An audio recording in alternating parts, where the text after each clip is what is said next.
لله نحمده ونستعينه ونستغفره ونؤمن به ونتوكل عليه ونعوذ بالله من شرور أنفسنا ومن سيئات أعمالنا من يهده الله فلا مضل له ومن يضلله فلا هادي له ونشهد أن لا إله إلا الله وحده لا شريك له ونشهد أن سيدنا ونبينا ومولانا محمدا عبده ورسوله أرسله الله تعالى إلى كافة الناس بشيرا ونذيرا أما بعد فإن أصدق الحديث كتاب الله وخير الهدي هدي محمد صلى الله عليه وسلم وشر الأمور محدثاتها وكل محدثة بدعة وكل بدعة ضلالة وكل ضلالة في النار.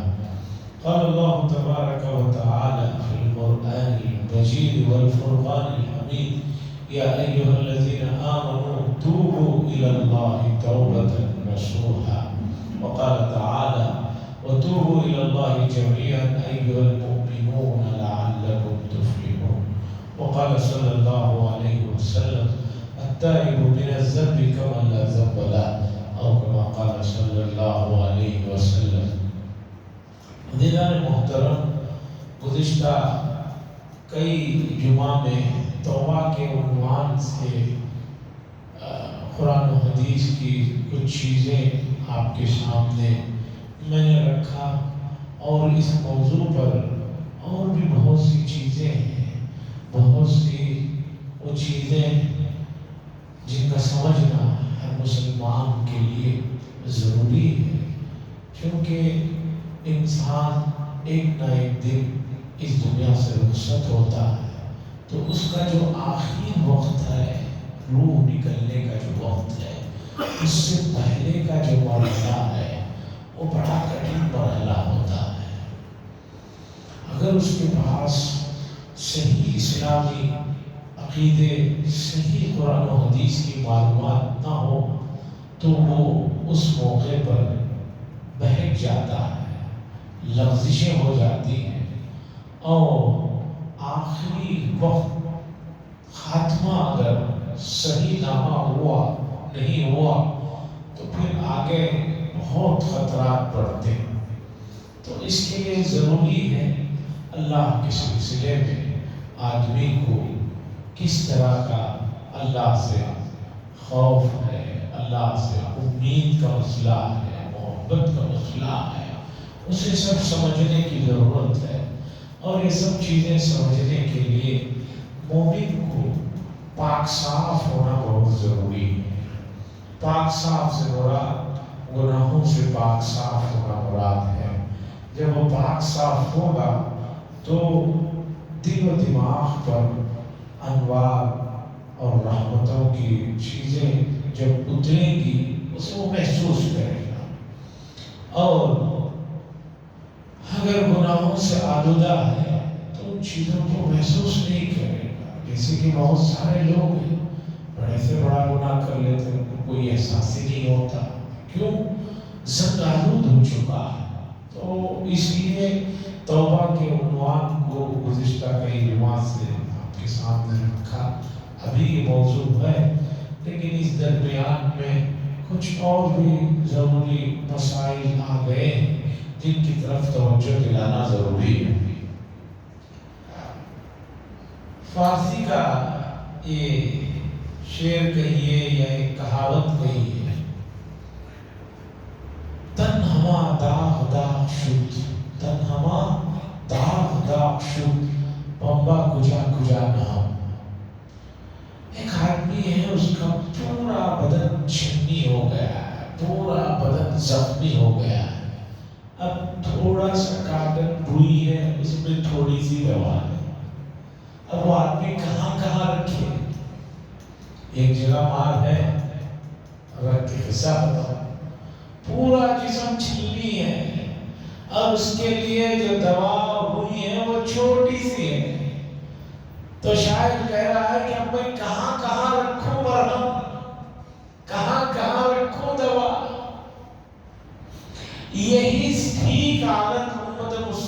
اس وقت ہے کہ کون کون سے مسائل پر بات کی جائے اور کون سے مسئلے کو چھوڑا جائے. ہر مسئلہ نہایت نازک ہے، لیکن خلاصے کے طور پر جو پورے مسائل گھوم پھر کر جہاں بنیادی نقطہ ہے، میں اس نقطے کی طرف آپ کو لاتا ہوں. ہمارے لیے قرآن مجید ایک ایسا دستور العمل، ایک ایسا ہدایت نامہ، ایک ایسا قبلہ نما کہ ہمیں کسی بھی مسئلے کو سمجھنے کے لیے تجربات کی ضرورت ہی نہیں ہے. بہت پہلے کی بات، میں جب فارغ ہوا رسمی طور پر تو ایک جگہ پڑھانے کا موقع ملا. تو وہاں میرے ایک استاد تھے، وہ اسی مدرسے میں سالوں سے پڑھا رہے تھے. انہوں نے مجھ سے کہا کہ دیکھو، میں نے 25 سال ایک چیز کا تجربہ کر لیا ہے، وہ چیز تمہیں بتا رہا ہوں تاکہ تم اپنے 25 سال ضائع مت کرو. میں نے کہا بہت اچھی بات، بتائیے کیا ہے. انہوں نے کہا کہ میرا گزشتہ 25 سال کا تجربہ یہ ہے کہ موجودہ دور میں بچوں کو پڑھانے کے لیے بہت ہی محبت اور اپنائیت سے پڑھانا ہوگا. سختی کا دور گزر چکا ہے، سختی کرو گے کچھ حاصل نہیں ہوگا. اس لیے نرمی محبت اپنائیت سے پڑھاؤ. یہ میرا 25 سال کا تجربہ ہے، میں اس پر کام کر چکا ہوں. اب تم اسے پوائنٹ کو لے لو گے تو تمہارے 25 سال بچ جائیں. مجھے بہت اچھی لگی وہ بات. تو اسی طرح ہمیں تجربات کرنے کے لیے نہ ہمارے پاس عمریں ہیں، نہ ہمیں کوئی اس سلسلے میں اتنا علم ہے. تو اب ہمارے پاس قرآن ہے، قرآن کی بات کو لیجئے اور اس بات کو مانیے. قرآن مجید نے 2 الگ الگ جگہ میں صراحت کے ساتھ یہ بتائی بات، وَلَن تَرْضَىٰ عَنْكَ الْيَهُودُ وَلَا النَّصَارَىٰ حَتَّىٰ تَتَّبِعَ مِلَّتَهُمْ. ہرگز راضی نہیں ہوں گے یہ یہود اور نصارہ تم سے یہاں تک کہ تم ان کی ملت میں، ان کے مذہب میں ان کے ہمرنگ نہ ہو جاؤ، تب تک یہ تم سے راضی نہیں ہوں. اور ایک جگہ اللہ نے فرمایا مَا يَوَدُّ الَّذِينَ كَفَرُوا مِنْ أَهْلِ الْكِتَابِ وَلَا الْمُشْرِكِينَ أَن يُنَزَّلَ عَلَيْكُمْ خَيْرٌ مِّن رَّبِّكُمْ. یہ مشرکین ہیں، دوسرے ہیں، یہ لوگ چاہتے ہی نہیں کہ تمہیں کوئی خیر اللہ کی طرف سے پہنچے. ان کا پورا زور یہی ہے کہ تمہیں اسلام سے نکالنا. یہ قرآن نے کہا 1450 سال پہلے قرآن ہمارے پاس آیا. تب سے اب تک کا اگر آپ ان آیات کی روشنی میں مطالعہ کریں گے تو آپ کو معلوم ہوگا کہ ابلیس اور اس کی پوری ٹیم جو لگی ہوئی ہے وہ یہ ہے کہ لوگوں کو اسلام کے دائرے سے نکال دیا. الگ الگ طریقے ہیں، کوئی محبت کے نام پر نکال رہا ہے. شیعہ کو پوچھئے کہ بھئی آپ کے جو عقیدے وغیرہ ہیں کیوں ہیں؟ وہ کہتے ہیں ہمیں اہل بیت سے محبت ہے اور اس محبت کی وجہ سے ہم ان چیزوں کو اپنا رہے ہیں. محبت کے نام پر ان کو دھوکہ ہوا. عجیب بات یہ ہے، اہل بیت سے محبت ہے. اہل بیت کون ہے؟ جن کا رسول اللہ صلی اللہ علیہ وسلم سے ڈائریکٹ تعلق ہے. ارے اہل بیت کو یہ مقام کیوں ملا؟ رسول اللہ صلی اللہ علیہ وسلم کی وجہ سے ملا. رسول اللہ صلی اللہ علیہ وسلم سے محبت نہیں ہے، اہل بیت سے محبت ہے. ذرا سوچیے کہ بھائی اہل بیت سے محبت کر رہے، اہل بیت کو مقام کیسے ملا؟ حضور سے ملا۔ حضور سے محبت نہیں، ان کے خاندان سے محبت ہے۔ اس طرح شیطان نے ہر جگہ بڑے دھوکے دیے۔ اب فی الحال آئیے، اس وقت ہم جس مرحلے سے گزر رہے ہیں، ایک فتنہ ختم نہیں ہوتا، ایک آزمائش ختم نہیں ہوتی، دوسری آزمائش شروع ہو جاتی ہے۔ ملک میں اس وقت ابھی گزرے ہوئے ایک ہفتے میں 10 بلکہ 11 گھنٹے تک پارلیمنٹ میں یہ بحث رہی کہ مسلمانوں کو، پورے ملک کے لوگوں کو ایک مخصوص نظم ہے، ایک مخصوص قومی ترانہ اسے کہتے ہیں، اسے پڑھنا چاہیے۔ جو نہیں پڑھتا وہ ملک سے محبت نہیں کرتا۔ اس پر 11 گھنٹے تک پارلیمنٹ میں بحث ہوئی۔ کم از کم آپ کو معلوم ہونا چاہیے کہ پارلیمنٹ کا 1 منٹ چلانے کا خرچہ 2.5 لاکھ روپے سے زیادہ ہے، تو 11 گھنٹے کے تقریباً 15-17 کروڑ روپے ہو جاتے ہیں۔ اب وہ جو نظم ہے، وہ جو ترانہ ہے، وہ امت مسلمہ اسے نہیں پڑھ سکتی۔ قانونی طور پر بھی اور اسلامی نقطہ نظر سے ملک کا جو آئین بنا ہے، اس آئین میں اگلا مہینہ جنوری آ رہی ہے، تو 26 جنوری جو منایا جاتا ہے وہ ملک کے آئین کا دن منایا جاتا ہے۔ اس آئین میں یہ اختیار دیا گیا ہے کہ کسی بھی مذہب والے کو، ملکی آدمی کو کسی دوسری چیزوں پر زور زبردستی نہیں کر سکتے۔ سب کو معلوم ہوا۔ تو جب یہ ہے تو قومی ترانہ پہلے سے جنگل من ہے، تو اب اسے لانے کا کیا مطلب؟ اب جو لوگ مسجدوں میں آتے نہیں ہیں، دین سے واقفیت نہیں ہے، ان کا تو چھوڑیے۔ جو لوگ تھوڑا بہت دین جانتے ہیں ان سے بھی آپ پوچھئے، تو بہت سارے لوگ کہہ رہے ہیں کہ کوئی بات نہیں، بھی پڑھ لیں گے، کیا اس میں کیا مسئلہ۔ آپ کو معلوم ہونا چاہیے کہ اس ترانے کا ترجمہ آپ سنیں گے، پڑھیں گے تو پتہ چلے گا اس میں آپ زمین کو بھی خدا کہہ رہے ہیں، ہواؤں کو بھی خدا کہہ رہے ہیں، پانی کو بھی خدا مان رہے ہیں، اور پتہ نہیں کس چیز کو مان رہے ہیں۔ وہ دوسرے مذہب والوں کے لیے ہو سکتا ہے، ان کے یہاں خداؤں کی تعداد ہی کتنی ابھی تک نہیں پتا، 33 لاکھ ہے کہ اس سے زیادہ ہے، ہمیں نہیں معلوم۔ ہمارے یہاں ایک ہی اللہ تبارک و تعالیٰ کا عقیدہ ہے، تصور ہے۔ ہم اللہ کے علاوہ کسی اور کی عبادت یا کسی اور کے لیے اس طرح کی بات سوچ ہی نہیں سکتے۔ نبی کے لیے نہیں سوچ سکتے تو سوچئے کہ باقی چیزوں کے لیے کیا ہے۔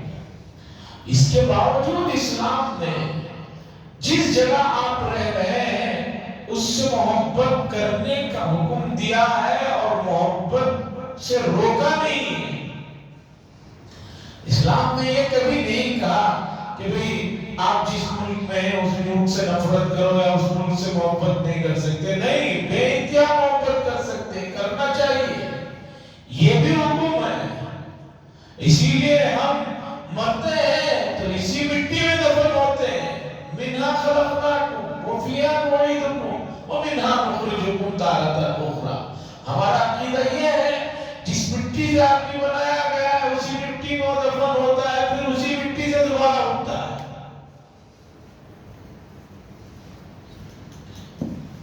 تو یہ مسئلہ چل رہا ہے۔ دوسرا ایک اور مسئلہ ہے، بنیادی مسئلہ ختم نبوت کا، کہ اللہ کے نبی صلی اللہ علیہ وسلم آخری نبی ہیں، آپ کے بعد کوئی نبی نہیں۔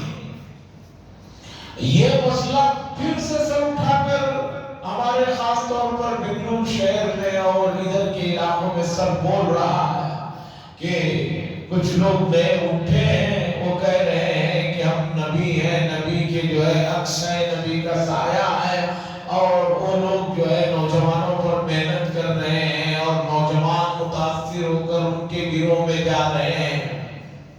انسان فطری طور پر آسانی چاہتا ہے۔ جب کسی کو پتا چلے کہ مسجد میں جا کر 5 وقت نماز پڑھنا ضروری نہیں ہے، گھر میں بھی پڑھ لے سکتے ہیں، گھر میں بھی تھوڑی دیر سوچ لے تو مسئلہ حل ہو سکتا ہے، تو اس طرح کی چیزیں سر چڑھ کر یہ فتنہ بھی بول رہا ہے، خاص طور پر ہمارے علاقے میں۔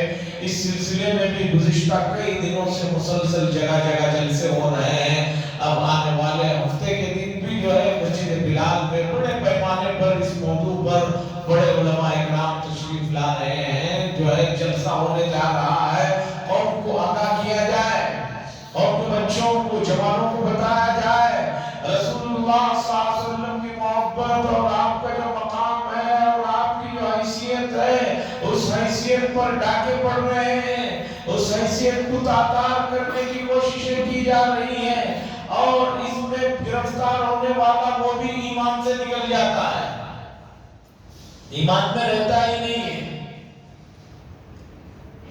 فقہائے کرام نے مسئلہ لکھا ہے کہ اگر کوئی آدمی یہ کہے میں نبی ہوں، دوسرا سامنے مسلمان اس سے پوچھے کہ بھئی دلیل کیا ہے، تو وہ بھی ایمان سے نکل جائے۔ جب تمہیں معلوم ہے کہ رسول اللہ صلی اللہ علیہ وسلم آخری نبی ہے اور یہ آدمی جو بول رہا ہے جھوٹ بول رہا ہے، اس سے دلیل پوچھنے کا مطلب یہ ہے کہ تھوڑی دیر کے لیے آپ بھی سوچ رہے ہیں کہ یہ بھی ہو سکتا ہے۔ اتنی دیر کے لیے سوچنا، فرض کرنا بھی آدمی کو ایمان کے دائرے سے نکال دیتا ہے۔ تو عزیزان گرامی،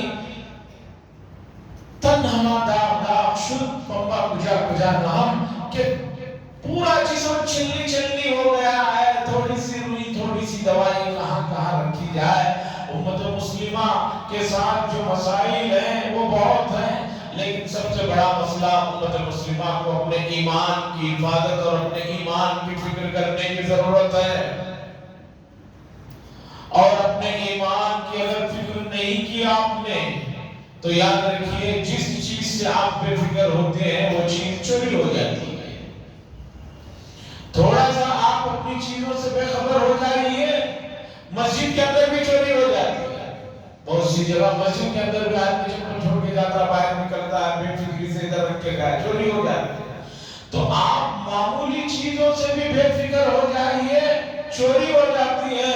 تو ایمان تو بہت قیمتی شے ہے، اگر اس کی آپ نے فکر نہیں کی، اس کی حفاظت کے سلسلے میں آپ نے سنجیدگی کا مظاہرہ نہیں کیا، کب چوری ہو جائے گا آپ کو پتہ بھی نہیں چلے گا۔ ترمذی شریف میں حدیث ہے کہ رسول اللہ صلی اللہ علیہ وسلم نے فرمایا یصبح الرجل مؤمنا ویمسی کافرا، آدمی صبح تو کرے گا ایمان کی حالت میں، اور شام ہوتے ہوتے وہ ایمان سے نکل چکا ہوگا، اسے پتہ بھی نہیں ہے۔ ویمسی الرجل مؤمنا ویصبح کافرا، رات میں مومن ہے، صبح ہوتے ہوتے اس کے ایمان پر کب ڈاکہ پڑا پتہ بھی نہیں، اور وہ ایمان سے نکل جائے۔ تو عزیزان گرامی، اس میں کوئی شک نہیں، دنیا آزمائش کی جگہ ہے، آپ کے ساتھ اور بھی مسائل ہیں، آپ کی روزی کا مسئلہ ہے، آپ کے بیوی بچوں کا مسئلہ ہے، یہ سب مسائل ہیں، اور یہ مسائل مرتے دم تک رہیں گے۔ ان مسائل کے ساتھ آپ اپنے ایمان کے مسئلے کو رکھیے، پہلے نمبر پر رکھیے، بس ہم اتنا چاہتے ہیں۔ اسلام میں یہ کب کہا کہ بھئی آپ کھانا کمانا چھوڑ دو، یہ تو نہیں کہا، کھاؤ کماؤ سب کرو، لیکن فرسٹ کیٹیگری میں ایمان کی فکرے اور ایمان کی حفاظت کا مسئلہ ہے۔ گناہ کرتے کرتے امت اتنی بے فکر ہو گئی ہے کہ مشابہت جیسا عظیم گناہ آج لوگوں کی نظر سے ختم ہو۔ عزیزان گرامی، بہت جلد آنے والے ہفتے میں سب سے بڑی برادری دنیا میں رہنے والی کرسچنز، عیسائی، ان لوگوں کا ایک قومی تہوار آ رہا ہے۔ 25 تاریخ کو ان کا قومی تہوار ہوتا ہے، اور چھٹیاں رہتی ہیں، سرکاری طور پر چھٹیاں رہتی ہیں۔ اب ان لوگوں نے اس اپنے قومی تہوار کے دن کے لیے ایک مخصوص لباس، ایک مخصوص ٹوپی بنائی ہے۔ آپ نے دیکھا ہوگا ابھی سے فروخت ہو رہی ہے، راستوں میں سب ہو رہی ہے، لال ٹوپی ہے اس طرح کا۔ اب لوگ اتنا نہیں معلوم ہے کہ وہ جو ٹوپی اور وہ جو آدمی کا ان کے یہاں تصور ہے وہ نجات دہندہ ہے ان کے حساب سے۔ اپنے مسلمان بچوں کو بھی لا کر وہ ٹوپیاں پہناتے ہیں۔ مسجد میں نماز پڑھنے کے لیے تو ٹوپی کے لیے لوگ کہتے ہیں کہ ابھی ٹوپی پہنتے نہیں ہیں، اس کے لیے مسئلہ ان کو سمجھ میں نہیں آتا ہے۔ لیکن اب ان کا وہ قومی تہوار، ان کی وہ قومی خاص جو پہچان ہے، وہ خاص جو لباس ہے، اپنے بچوں کو وہ لباس آپ نے خود خرید کر لا کر پہنا رہا ہے۔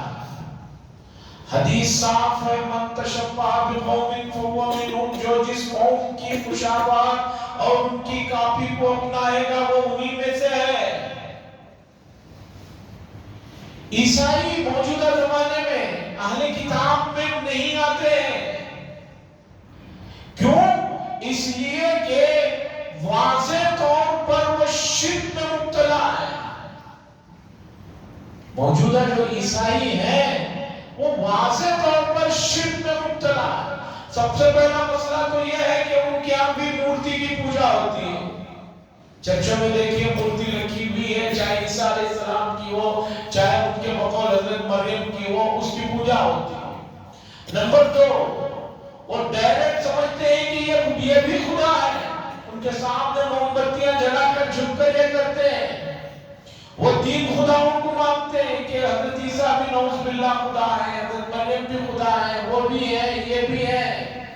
یہ تو واضح طور پر شرک ہے، اور شرک کرنے والوں کی کسی بھی طرح سے مشابہت اختیار کرنا یہ اعلیٰ درجے کا گناہ ہے، بدترین گناہ ہے، اس سے بچنے کی ضرورت ہے۔ لوگ کہتے ہیں کہ نہیں بچہ ضد کر رہا تھا، بچہ رو رہا تھا۔ عجیب بات ہے، اگر بچہ رونے لگے تو کیا تیز چاقو آپ اس کے ہاتھ میں دے دیں گے؟ بچہ رو رہا ہے تو کوئی زہریلی چیز اس کے ہاتھ میں آپ دے دیں گے؟ جب بچے کے جسم کی مجھے اور آپ کو فکر ہے تو بچے کے ایمان کی فکر تو اس سے بہت زیادہ ہونا چاہیے۔ اسی طرح یہ تہوار نہیں جاتا، یہ سال ختم ہونے کو آتا ہے، اب اس موقع پہ بھی نئی خرافاتیں آ گئی ہیں، اور اس وقت اتنا زیادہ ایک مسئلہ جسے لوگ توجہ نہیں دے رہے ہیں، اور اس مسئلے کی وجہ سے امت کی آنے والی نسلیں تباہ و برباد ہو رہی ہیں، وہ ہے نشے کی لت۔ نشے کی لت اتنی عام ہو چکی ہے، بچوں میں تک نشے کی لت آ گئی ہے۔ شہروں کو تو چھوڑیے، چھوٹے چھوٹے گاؤں اور دیہاتوں میں بھی نشے نے جو ہے پورے خاندان کو، پورے گھرانوں کو تباہ و برباد کر دیا ہے۔ عزیزان گرامی، آپ اگر یہ سمجھتے ہیں کہ آپ کے بچوں کے سلسلے میں آپ سے یہ سب کچھ نہیں پوچھا جائے گا تو بڑی غفلت میں ہے۔ آپ کے بچے آپ کی امانت ہے، اور آپ ان کی دیکھ بھال آپ کے ذمہ ضروری ہے۔ کسی بھی طرح کی وہ غلطی کریں، آپ کو اللہ کے یہاں اس کا جواب دینا ہوگا۔ اَلَا كُلُّكُمْ رَاعٍ وَكُلُّكُمْ مَسْئُولٌ عَنْ رَعِيَّتِهِ، کہ بھئی سن لو، ہر ایک جو ہے اس کے ماتحت سے متعلق اس سے سوال ہے۔ تو عزیزان گرامی، بات یہاں شروع ہوئی تھی کہ انسان کے پاس سب سے قیمتی شے ایمان ہے۔ ایمان کی حفاظت کے لیے آدمی کو گناہوں سے بچنے کی ضرورت ہے۔ گناہ کا ایک نقصان سب سے بڑا یہ ہے کہ آدمی گناہ کرنے کے بعد اگر توبہ نہیں کرتا ہے تو اس چیز میں وہ اور مضبوط ہو جاتا ہے۔ غلطی پر غلطی جب ہوتی ہے تو آدمی کا حصہ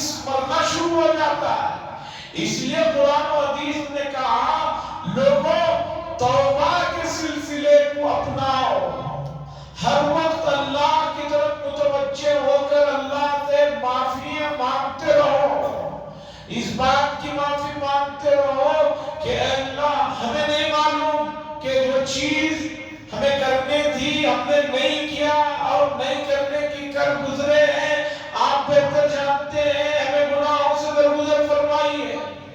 اور اللہ کے نبی نے فرمایا لوگوں، گناہگار جب گناہ کرتا ہے اس کے بعد توبہ کرتا ہے تو وہ ایسے ہو جاتا ہے جیسے اس نے گناہ ہی نہیں کیا۔ اور کوئی بھی کام بغیر ہمت کے، بغیر ارادے کے، بغیر کوشش کے، بغیر لگن کے نہیں چھوٹتا۔ اور رسول اللہ صلی اللہ علیہ وسلم نے بہت ہی اچھے انداز میں گزرے ہوئے اپنے دور میں صحابہ ایمان لانے سے پہلے کیسے کیسے چیزوں کی عادتیں تھی، ان کو شراب کی عادتیں تھی۔ ایمان لانے سے پہلے بہت سے لوگ شراب کی عادی تھے، لیکن ایمان لانے کے بعد رسول اللہ صلی اللہ علیہ وسلم نے اور قرآن نے جس مرتب اور منظم اور ترتیب سے اس چیز کی لت کو چھڑائی، اسے آپ دیکھیے اپنائیں۔ ایمان لانے سے پہلے بچیوں کو زندہ درگور کرنے کا رواج تھا، کس طرح رسول اللہ صلی اللہ علیہ وسلم نے اس بیماری سے انہیں نجات دلائی۔ اسلام لانے سے پہلے شادی کے بہت سے طریقے ہوا کرتے تھے وہاں پر جاہلیت میں۔ کس کا بچہ ہے وہ عورت طے کرتی تھی، ایک ایک عورت کے شناسہ دو دو چار چار لوگ ہوتے تھے، پھر اس کے گھر میں بچہ ہوتا تو وہ بتاتی کہ نہیں یہ بچہ اس کا ہے۔ ایسی تمام چیزوں کو رسول اللہ صلی اللہ علیہ وسلم نے جس حکمت عملی سے، جس پیار سے، جس ترتیب سے ختم فرمایا، ہمیں بھی اس وقت جو ہے اپنے معاشرے میں بڑھتی ہوئی برائیاں جس میں نشہ پہلے نمبر پر ہے اور اس کے علاوہ گناہ بے لذت کی بہت ساری چیزیں جو پھیل گئی ہیں اسے ختم کرنا ہے۔ اور یہ چیزیں ختم کرنے کے لیے آپ کا ایمان مضبوط ہونا چاہیے، اور ایمان کے مضبوط ہونے کے لیے آپ کو رسول اللہ صلی اللہ علیہ وسلم کی تعلیمات سے واقفیت ضروری ہے۔ اگر آپ کے پاس شریعت ہے، اسلام ہے، تو وہ آیا ہے رسول اللہ صلی اللہ علیہ وسلم کے ذریعے سے، اور آج رسول اللہ صلی اللہ علیہ وسلم کی رسالت پر ڈاکے پڑ رہے ہیں۔ جو چیز بنیادی ہے اسی کو ختم کرنے کی کوشش کی جا رہی ہے۔ اس لیے ذرا بیدار ہو جائیں، ذرا جو ہے جاگ جائیں، ذرا جو ہے غفلت کی چادر کو اٹھا کر پھینکیں۔ آپ دیکھیے سوشل میڈیا پر یا دوسری جگہ گزرے ہوئے زمانوں میں سب سے زیادہ اگر آپ کو اسلام پر اعتراضات ملیں گے تو رسول اللہ صلی اللہ علیہ وسلم کی ذات اقدس پر اعتراضات ملیں گے۔ سب کو معلوم ہے کہ رسول اللہ صلی اللہ علیہ وسلم ہی کے ذریعے سے شریعت امت تک کو پہنچی ہے۔ رسول اللہ صلی اللہ علیہ وسلم کی ذات اقدس ہی کو جو ہے مجروح کر دیا جائے، نعوذ باللہ۔ آپ ہی کی ذات پر داد تشنیع کی جائے تاکہ امت جو رسول اللہ صلی اللہ علیہ وسلم سے اپنا رابطہ بنائے رکھی ہے اس رابطے کو ختم کر دیا جائے، تو پھر ایمان اور اسلام آسانی سے ختم ہو جائے۔ اس لیے رسول اللہ صلی اللہ علیہ وسلم نے فرمایا اپنی اولاد کو بچپن ہی میں نبی کی محبت ان کے دلوں میں بھر دیجئے۔ نبی کی محبت دلوں میں کیسے آئے گی؟ گھروں کے اندر ماحول بنائیے، روزانہ 5-10 منٹ رسول اللہ صلی اللہ علیہ وسلم کی سیرت کو، رسول اللہ صلی اللہ علیہ وسلم کے حالات کو، رسول اللہ صلی اللہ علیہ وسلم کے طور طریقوں کو گھر میں سنائیے، خود سنیے اور اہمیت سے بتائیے۔ اس لیے کہ اگر آپ نے اپنے نبی کی محبت بچوں کے دلوں میں نہیں ڈالی تو آگے چل کر کوئی بھی اچکنے والا نبی کریم صلی اللہ علیہ وسلم کی ذات کا جو تھوڑا بہت بھی اثر ہے اسے ختم کر دے گا۔ جیسے کہ آج کل نیا فتنہ چل رہا ہے، کہا جا رہا ہے کہ حضور صلی اللہ علیہ وسلم بھی نبی ہے، یہ صاحب جو نئے کوئی آئے ہیں گوہر شاہی نام کے، یہ بھی نبی ہے وہ بھی نبی ہے.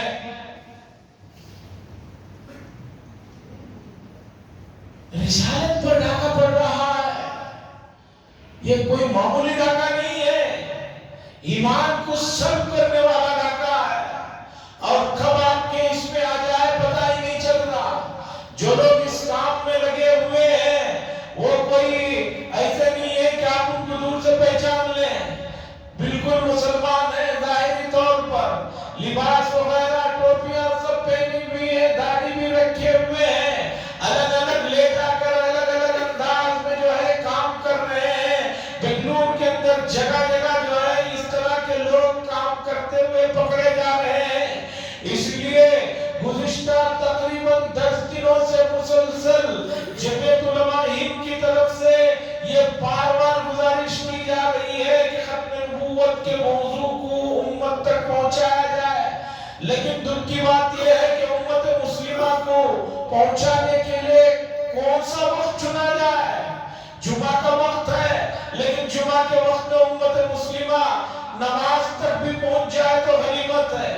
نماز کے بعد اگر کچھ اعلان کرنا چاہے تو جو ہے دعا تو چھوڑیے، سلام پھیر کر 3 مرتبہ استغفر اللہ پڑھنے سے پہلے ہی مسجد سے نکل کر باہر جا چکے ہوتے ہیں.